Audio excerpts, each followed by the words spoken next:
ओम शांति।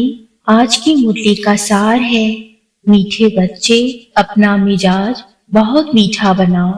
भूले चूके भी किसी को दुख मत दो। बुरे वचन कहना, क्रोध करना, डांटना, यह सब दुख देना है। आज का प्रश्न है, माया बच्चों की परीक्षा किस रूप में लेती है? उस परीक्षा में अडोल रहने की विधि क्या है? उत्तर है, मुख्य परीक्षा आती है काम और क्रोध के रूप में। यह दोनों मुश्किल ही पीछा छोड़ते हैं। क्रोध का भूत घड़ी घड़ी दरवाजा खड़काता है, देखता है यह कहाँ भौं भौं तो नहीं करते। अनेक प्रकार के तूफान दीपक को हिलाने की कोशिश करते हैं। इन परीक्षाओं में अडोल रहने के लिए एक सर्वशक्तिमान बाप से योग रखना है। अंदर खुशी के नगाड़े बजते रहें। ज्ञान और योग बल ही इन परीक्षाओं से पास करा सकता है।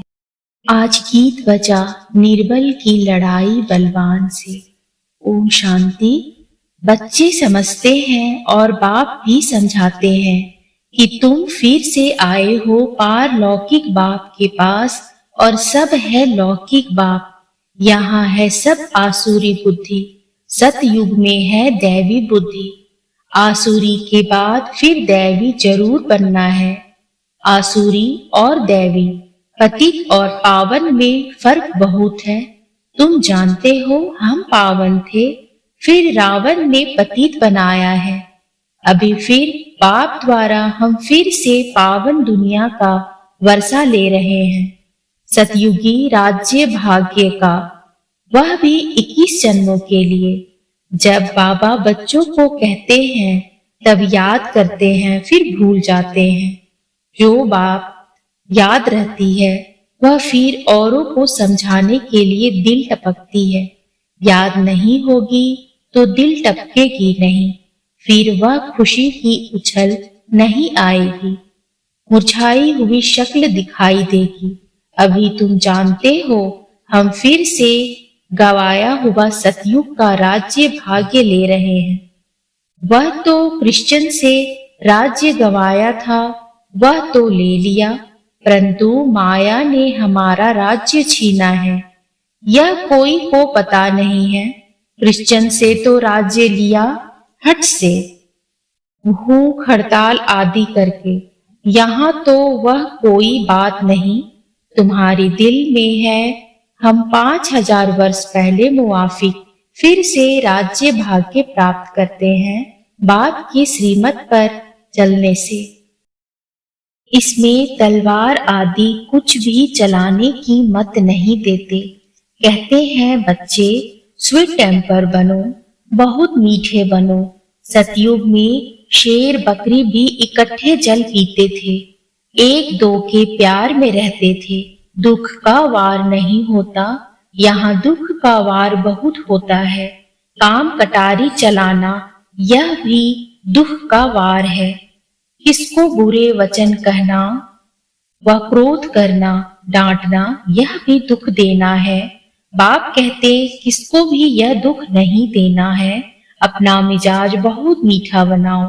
भूले चुके भी दुख देने का काम नहीं करो। श्री कृष्ण के लिए कहते हैं इतनी रानियों को भगाया, तो भी कहते हैं भगाया सुख देने के लिए।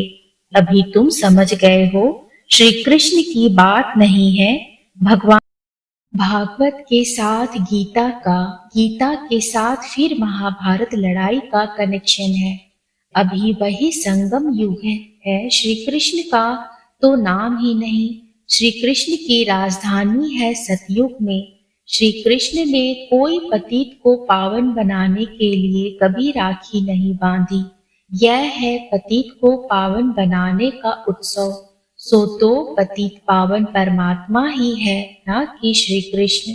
श्री कृष्ण का जन्म तो सतयुग में हुआ, वहां तो कंस, रावण, सूर्पनखा आदि हो न सके। यह इस समय है आसुरी संप्रदाय।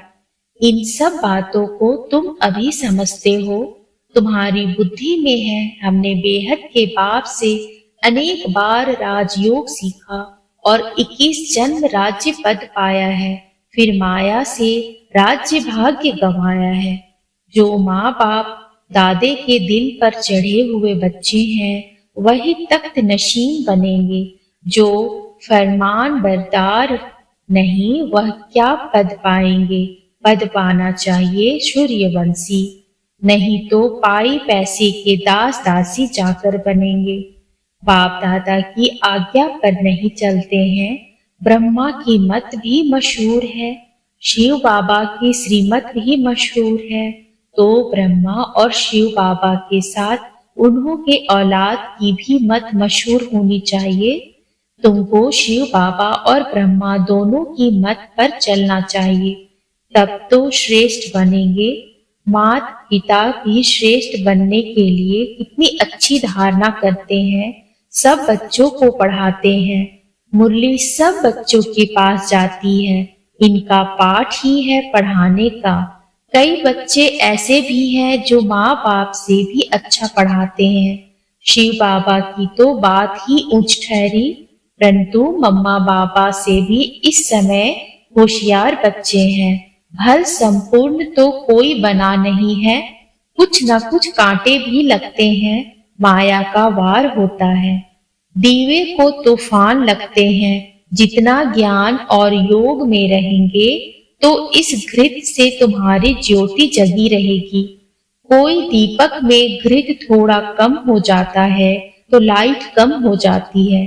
कोई का दीवा बहुत अच्छा जलता रहता है। आत्मा रूपी दीवे को ही तूफान लगता है। तूफान तो लगेंगे। बाबा कहते हैं नंबर 1 अनुभवी मैं हूँ। रुस्तम से जरूर माया रुस्तम होकर लड़ेगी। बाप समझाते हैं, हे दीवे, ऐसे ऐसे तूफान आएंगे, परंतु कर्मेंद्रियों से कोई पाप कर्म नहीं करना। कोई ने कुछ कहा तो एक कान से सुन दूसरे से निकाल दिया, ऐसा अभ्यास करना पड़े। क्रोध भी मनुष्य की पूरी ही सत्यानाश कर देता है। यह भी बड़ी परीक्षा होती है। क्रोध का भूत आकर दरवाजा ठोकते हैं। देखे भाव भाव करते हैं। अगर कोई भाव भाव करने लग पड़े है तो दीवा बुझ जाता है। माया सबकी परीक्षा लेती रहती है। समझा जाता है इनमें तो क्रोध था नहीं, अब फिर इनमें क्रोध आ गया है। बाबा के पास बहुत अच्छे अच्छे बच्चे थे। माया का तूफान सहन नहीं कर सके तो गिर पड़े। फिर कहा जाता है किस्मत। हम परीक्षा में ठहर नहीं सकते। बच्चों को तो परीक्षा में बड़ा अडोल रहना है। अंगत मिसल यह भी एक मिसाल है। तुम बच्चों के अंदर खुशी के नगाड़े बजने चाहिए। सर्वशक्तिमान बाबा के साथ योग रखने से मदद आपे ही मिलती रहती है। कोई हथियार पवार नहीं लेते। बाबा सब युक्ति सिखलाते हैं। बाबा को याद करो तो विकर्म विनाश होंगे। क्रोध की भी स्टेजेस होती है। काम का भूत तो बड़ा खराब है। शल कोई में काम का भूत फिर से प्रवेश ना करे, उनको योग बल से निकाल देना है। योग से ही क्रोध का भूत भी निकलता है। घड़ी घड़ी दरवाजा खटकाते हैं। कहाँ मार्जिन देखी और घुस पड़ते। यह 5 चोर अंदर बहुत घाटा डाल देते हैं। हम कितने साहूकार थे। 5 विकारों ने कितना कंगाल बना दिया है। इनका बड़ा सरदार है काम। सेकंड नंबर में है क्रोध। काम बच्चू बादशाह है। बड़ा मुश्किल से पीछा छोड़ते हैं। बड़ा भारी दुश्मन है। बहुत तंग करते हैं। बिचारी अबलाएं कितनी मार खाती हैं। उन्हों की फरियाद सुनी नहीं जाती। यह फरियाद सिर्फ एक बाप ही सुनने वाला है, परंतु वह भी सच्चे जो होंगे उन्हों की सुनेंगे, झूठों की नहीं। तो यह विकार मनुष्य को एकदम डर्टी बना देते हैं। क्रोध की बीमारी उथल पड़ी तो क्रोध अपनी भी सत्यानाश कराते हैं। दूसरों की भी खुराक बंद हो जाती है। हंगामा होता है तो बाप से जो खुराक लेने आते हैं उन्हों का वह बंद हो जाता है, उन्हों पर बंधन आ जाता है। फिर उनकी अविनाशी भविष्य जन्म जन्मांतर की आजीविका बंद हो जाती है। ऐसे जो परमपिता परमात्मा से वर्षा लेने में विघ्न डालते हैं, उन पर कितना पाप पड़ेगा, बात मत पूछो। वह जैसे कि अपने ऊपर कृपा के बदले श्राप डालते हैं।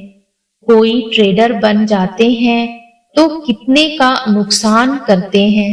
भविष्य हीरे जैसा जीवन बनाने में रुकावट पड़ती है।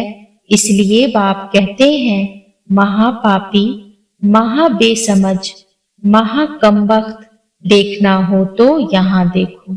कोई अखबार में उल्टा सुल्टा डाल देते हैं तो बिचारी माताओं पर कितनी आपदाएं आ जाती है। जानते हुए और फिर कुछ करते हैं तो उन पर धर्मराज की कितनी मार पड़ेगी। बाप कहते हैं, ऐसा काम कोई नहीं करे जो ट्रेडर बने और अबलाओं पर अत्याचार हो। उनको गाजी भी कहा जाता है। माथे में खून का टेम्परेचर चढ़ जाता है तो फिर तलवार उठाकर मारने लग पड़ते हैं। फिर उनको फांसी पर चढ़ा देते हैं। यहाँ भी ऐसे बन पड़ते हैं। कोई में क्रोध का भूत आ जाता है तो कितनों की आजीविका बंद कर देते हैं। बाप कहते हैं, ऐसे के लिए फिर बहुत कड़ी सजा है। जो ट्रेडर बन विघ्न डालते हैं, उनके ऊपर बड़ा पाप चढ़ता है। चढ़े तो चाखे बैकुंठ रस, गिरे तो एकदम चकनाचूर। या तो बैकुंठ का मालिक या तो नौकर चाकर। ऐसा काम जो करेगा तो इतना ही पाप आत्मा भी बनेगा। बहुतों को दुख देने के निमित्त बन जाते हैं। बाबा को तरस पड़ता है। माताओं का तो रिगार्ड रखना है। वंदे मातरम गाई जाती है। बाप आकर कलश माताओं पर रखते हैं। उन पर अत्याचार बहुत होते हैं तो सिकील दे बच्चों को मदद बहुत देनी है। अगर कोई मदद के बदले और ही उल्टा काम करते हैं तो कितना नुकसान हो जाएगा। बहुत सुपूत बनना है, असुर को देवता बनाना है। बाबा तुम्हारा जीते जी नया चित्र बनाते हैं। आर्टिस्ट लोग चित्र बनाते हैं ना, फिर जो बहुत अच्छा बनाते हैं उनको इनाम मिलता है। यह बाप कहते हैं, मैं ज्ञान और योग बल से तुम्हारे चित्र ऐसे बना रहा हूँ जो तुमको यह शरीर छोड़ने के बाद एकदम फर्स्ट क्लास शरीर मिल जाएगा तो मनुष्य से देवता बन जाएंगे। ज्ञान योग बल से तुम कितने गोरे बन जाते हो। बाबा जैसा फर्स्ट क्लास कारीगर कोई होता नहीं। यह बाप का ही काम है, मनुष्य को देवता बनाना। यह है नंबर 1 सर्विस, जिससे सारी दुनिया पलट जाती है। उस स्वीट फादर को कोई जानते नहीं, सर्वव्यापी कह देते हैं। मनुष्यों की बुद्धि में यह भी नहीं है कि यह नरक पतित दुनिया है। यह सिर्फ तुम बच्चों को ही बुद्धि में है। बड़े बड़े करोड़पति, सबका धन मिट्टी में मिल जाएगा, बड़े दुखी हो मरेंगे। आजकल तो बड़े बड़े आदमियों को भी मारते रहते हैं। दुश्मनी कड़ी हो जाती है तो बात मत पूछो, बड़ा खराब समय आना है। अब तुम बच्चे पुरुषार्थ कर रहे हो भविष्य के लिए, और कोई भी भविष्य के लिए पुरुषार्थ नहीं करते हैं। पुरुषार्थ में फिर माया भुला देती है, फिर जैसे के वैसे बन जाते हैं। माया एकदम मुंह फेर देती है, इसलिए बहुत संभाल करनी है। जितना हो सके खुशी से बाबा को याद करना है। हम बाप से 21 जन्म सुख का फिर से वर्षा ले रहे हैं। बाप को याद करने से खुशी होगी। वह इन आंखों से महल आदि देखते हैं, तब खुशी होती है। तुम दिव्य दृष्टि से अथवा ज्ञान के तीसरे नेत्र से जानते हो कि हम बाप से सदा सुख का वर्षा लेते हैं। अगर बाप की मत पर चलेंगे तो सावधान तो करते रहते हैं। बच्चे श्रीमत पर बहुत मीठा बनो, चुप रहो और बाप को याद करो। तुम बच्चों जैसा सौभाग्यशाली इस सृष्टि पर कोई नहीं है। तुम स्वर्ग का मालिक बनते हो, वहां बड़ा सुख है।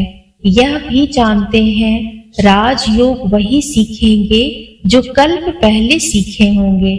तुम देखते हो पंडे सर्विस कर फूलों को व कलियों को बागवान के पास ले आते हैं, फिर उन्हों की सर्विस की आफरीन भी मिलती है। ज्ञान है बहुत सहज।